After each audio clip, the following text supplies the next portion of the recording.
Hey guys, what's up? Today I'll be showcasing every single JRPG special edition that I own in my collection. Now I don't have a lot of them because I usually don't collect special editions because they are kind of expensive and kind of rare, and sometimes they don't offer a lot of goodies, right? Well, today I'll be showing you what's inside of every single one of these beauties, and of course I'll be telling you which ones are my favorites. So let's begin!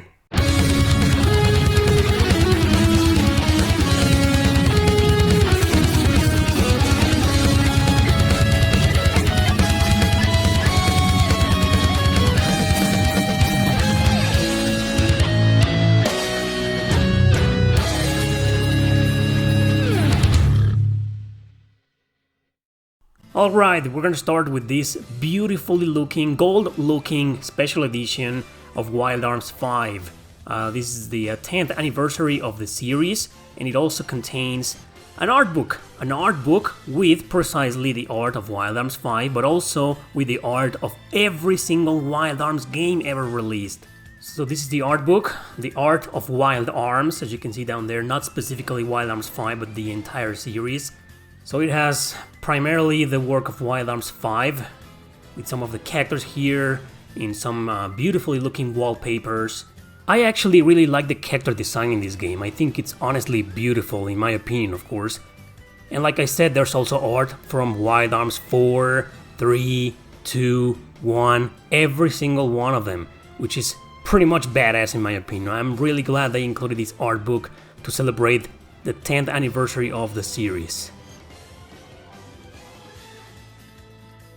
Now, Eternal Poison isn't exactly a special edition, it just came with this art book and the soundtrack was right inside, the full soundtrack actually, inside of the game. Now let's take a look at the art book, the Librum Vespera. It obviously has the story, the lore, some wallpapers, some portraits, some character portraits in there. I really like the art style and the character design in this game. You know, I'm a sucker for gothic art style and all that jazz. Beautiful. And like most art books, it has the characters, the portraits, the profiles, including those of the enemies and the monsters, and some drafts of the cover art. Pretty cool edition. Now I know Dragon Quest VIII on the PS2 isn't exactly a special edition, it's pretty beat up as you can see right here. It's the one with the playable demo of Final Fantasy XII, but it does have a demo manual. Yeah, the demo has a manual, which I thought was pretty interesting actually. And of course, the game inside of it is the demo disc. Not a special edition, but yeah, I just wanted to show it. Now, Digital Devil Saga comes in a deluxe box set. It didn't actually include the Digital Devil Saga 2 game, but it left a space, kind of a space inside of it, so you can buy the game later and then add it inside. Unfortunately, this special edition is kinda lame because it only includes a soundtrack. That's right, no art book or poster or anything, just a damn soundtrack. Yeah, kind of disappointing, but I still like it. Now, Magna Carta is an incomplete edition. It includes a poster and I don't have the poster. These, alongside Digital Devil Saga, were gifts from my buddy Corey Matthews. Thanks a bunch again. This is an art book and a strategy guide, which is pretty cool. You don't often see strategy guides combined with art books, and that's pretty interesting. It's showing here the locations, the art style as usual, the character design, the profiles of each one of them. Pretty cool. Now, Tales of Exilia is one that I really like, even though it's the classic special edition with the art book and the soundtrack. The soundtrack has like 20 songs, no, 14 songs, and well, that's not the entire soundtrack, but it's a hell of a lot more songs than most other special editions. And the art book, of course, beautiful. I love the art style in this game, and I actually like the character design a lot, even though Mila kind of looks like something that I don't want to say to get demonetized, but whatever. Anyway, cool special edition here. Now, this is the tonelico Koga, the third in the series, and it comes in this big box, even though it only has a soundtrack, as you can see right here, and an art book. And the art book is Very cool actually, it has some really interesting features. It also includes the game obviously. This is where the art book is, right at the bottom of it all. And that's just it. You would think it will have like, I don't know, probably a poster or something extra. Nope, just the art book. And like I said, the art book is great. It's the official visual book. Has the character designs, some drafts, some of the locations, the lore, the profiles. But this is what you guys want to see, right? Don't lie to me, I know this is exactly what you want to watch. Yeah, the tonelico game is known for their heavy fan service. 13 Sentinels Aegis Rim is not exactly a special edition, it's just a regular game that comes with this art book, that's it. The art book is great because it comes with all of these sticker-like drawings and with the character's positions, expressions, and all that jazz. Pretty cool, right? It also has pictures of the robots, the mechs, the characters fight in. Yeah. Anyway, Valkyrie Revolution, such an underrated game. This is the Vanargan edition that comes with an art book. No, with a soundtrack actually. And with this weird-ass pin. But anyway, the soundtrack by Yasunori Mitsuda. That's right, Yasunori composed the music of this amazing game. And the music is amazing. So this pin is like the Vanargan pin, the one that the characters in the game use. Yeah, it's pretty cool. I've never actually used it. Now, Grand Kingdom, this is the PS4 version, also on the Vita, includes a bonus art book and a soundtrack. The soundtrack is pretty small, it only has 5 songs. That's kind of mediocre in my opinion, but okay, 5 songs. It's not like the soundtrack in this game is amazing. And the art book shows the guild, the lore, the background, the story, the character portraits, the character profiles, their expressions, their positions. It's pretty interesting. It's what most art books of every single JRPG contain. And also the locations, of course. Yeah, pretty cool. Utawarerumono Mask of Deception is a visual novel RPG. This is the second game in the series. And it comes with this sleeve and a box inside of it, and inside this box it has the art book, and that's about it. Well, the game and the art book. And the art book is like all the others that I've been describing and showing in this video. Not really standoffish, but pretty interesting nonetheless. Some of the characters here, all of the characters are here and their profiles, and some drafts of them, which is pretty cool. Some of the locations, etc. Pretty interesting special edition. Next is Dusk Diver. This isn't exactly an RPG, it's more like a beat 'em up with RPG elements, but it's a really cool special edition. It comes with these pins that are pretty funny actually, but pretty cute nonetheless. And it has an art book, and the art book is actually really cool. It stands out a little bit above the other because it's kind of bulky and it contains just more information, more portraits, more profiles, more character design. Yeah. And the positions, the clothes, I don't know, it's kind of different. I mean, it's pretty much the same as everything else. It includes some wallpapers too, as you can see right here, and I just wanted to show it. Not exactly an RPG, just to beat 'em up with RPG elements. That's just my opinion though. Moving on to the only Nintendo Wii special edition that I own, and that's The Last Story. It comes with this beautifully looking box, the game and the art book. That's it. The art book is pretty interesting as usual. It comes with locations, the lore, the maps, the wallpapers. This one got it backwards, you know, it starts with the locations and the wallpapers, and then with the character portraits and the character profiles, and etc. And what really stands out to me in this art book is this little note at the end, written by Hironobu Sakaguchi. It's something that you guys might want to read one of these days if you get this special edition. Moving on to the 3DS with the Alliance Alive. This is the launch edition with an art book, a soundtrack, and a Robin's keychain. Who the hell is Robin's? Well, it's a secret party member, and it's one of the best characters in the game. And this keychain is pretty cool in my opinion. Now let's take a look at the soundtrack and the art book. The soundtrack is sealed, I haven't opened it. The art book is not 100% an art book. As you can see right here, it feels a little bit more like a manual, just showing the character profiles and how they look outside of the game and inside the game, the in-game graphics. And I think it's still pretty interesting and pretty cool. It's just not the best art book. That's just my opinion, of course. And the soundtrack, it only has 20 songs. I'm not entirely sure if that's the complete soundtrack, but a soundtrack with 20 songs feels complete. Good enough for me. And okay, we're seeing right now the other special editions on the 3DS. They aren't exactly special editions. They are, and this is something that started back on the Nintendo DS. Sometimes they used to include just a mini soundtrack or sometimes a full soundtrack with some games on the Nintendo DS and 3DS. With the exception of Devil Survivor 2, as you can see over there, it also came with those stickers, which I thought was pretty cool, almost like a special edition. Alright, we're gonna start now with my 5 favorite special editions, and number 5 is the one for Project Cross Zone. It comes with an art book, a soundtrack which has most of the songs I think, and a poster that I'll show at the end.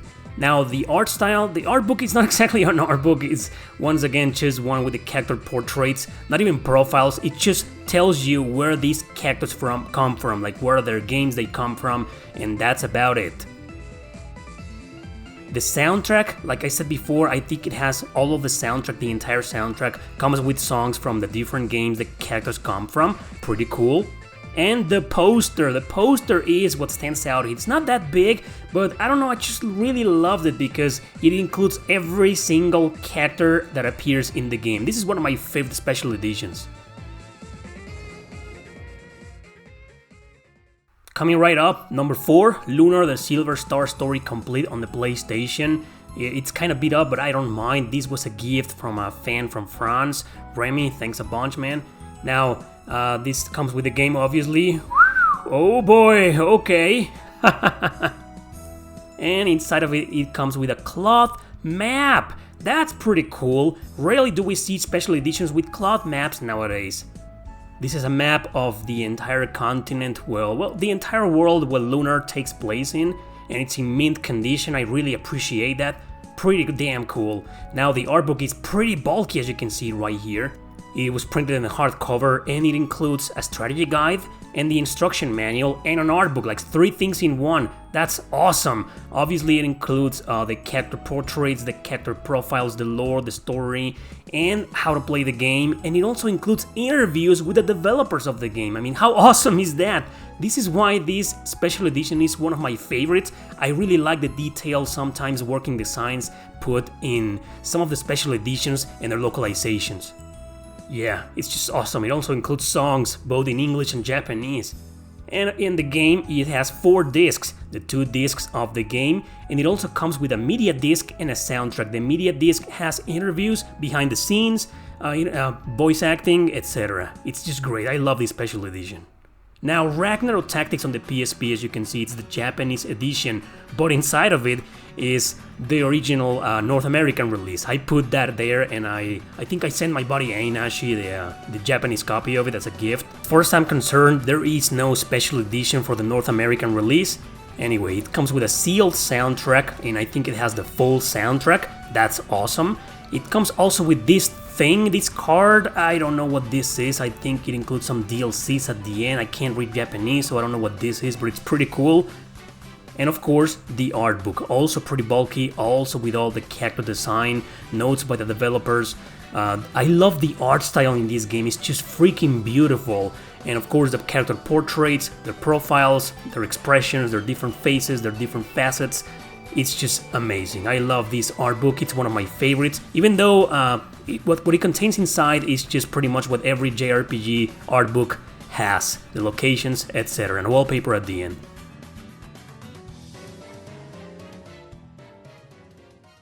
Alright, number 2 is this huge box on the PS4 for Odin Sphere Liftharseer, the remaster / remake of the game. It has a sleeve, and inside it comes this box with art style all over the place. Let's see what's inside of it. This comes with a lot of goodies. Now, inside of it, there's something that's kind of ridiculous. It's it's a steel case with the game, as you can see there, and I think this steel case is pretty damn cool. I've seen other steel cases that are kind of mediocre, but this one I really like for some reason. Inside of it, it's the game, of course. Yep. And the art style of a sexualized Gwendolyn. This is what I was telling you about, the ridiculous stuff. It's a t-shirt, and Well, here's a full picture of the t-shirt. It sucks, it's just a formula. It's terrible, but it's so bad it's good, I guess. Anyway, moving on to the back of the box. It's the map, the entire map of the game, where the game takes place in. The art book in hardcover, I love that, and a small poster of the art style of Alice, the girl who reads the books of the characters. Let's take a look at the artworks of Odin's Sphere. It comes with the same as usual, you know, profiles, lore, story, character drawings, character wallpapers, some sexiness here and there. Absolutely, you know, it's vanilla where it's George Kamitani. He loves sexualizing his girls. But anyway, beautiful art style, beautiful artwork. I love this book. I don't think it's among the best, but because of the size and because of the colors and because of the art itself, it's also at the same time one of the best. And hot damn right here, in all sense of the word. Anyway, so yeah, that's the art book of Odin Sphere, my second favorite limited edition that I own. And number one, of course, Growlancer Heritage of War, because it also comes with a lot of goodies and some stuff that you rarely see in other special editions. This is one of my favorite RPGs on the PS2, of course, and one of my favorite RPGs of all time. You already know that. Now it comes with an art book, the game itself, and this thing. So what's inside of that thing? That's it inside the box, as you can see. This edition, like I mentioned, comes with a lot of stuff. So let's take a look at this black box.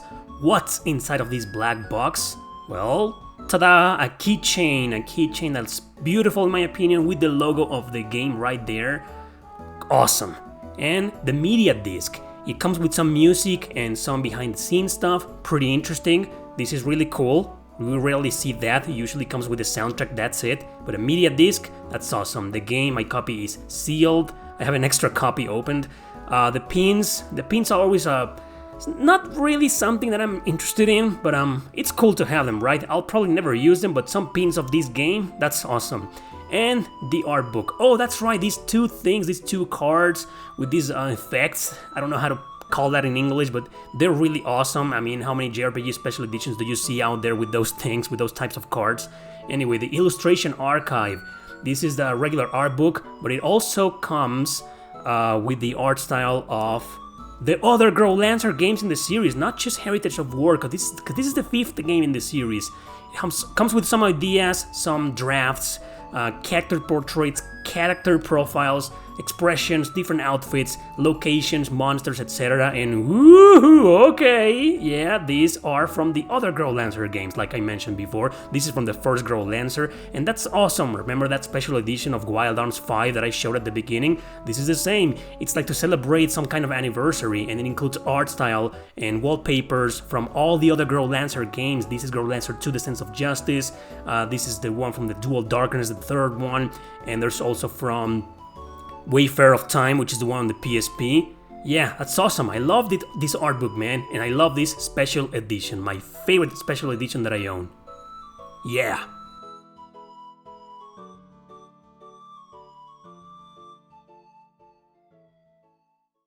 Alright guys, that was a quick look at all the special editions that I own when it comes to JRPGs, plus some games that aren't really special editions, they just come with some really cool goodies. Well, yeah, this is it. These are all my special editions in the JRPG universe that I own in my collection. Thank you guys for watching. Don't forget to subscribe and share this video with your friends. See you next time!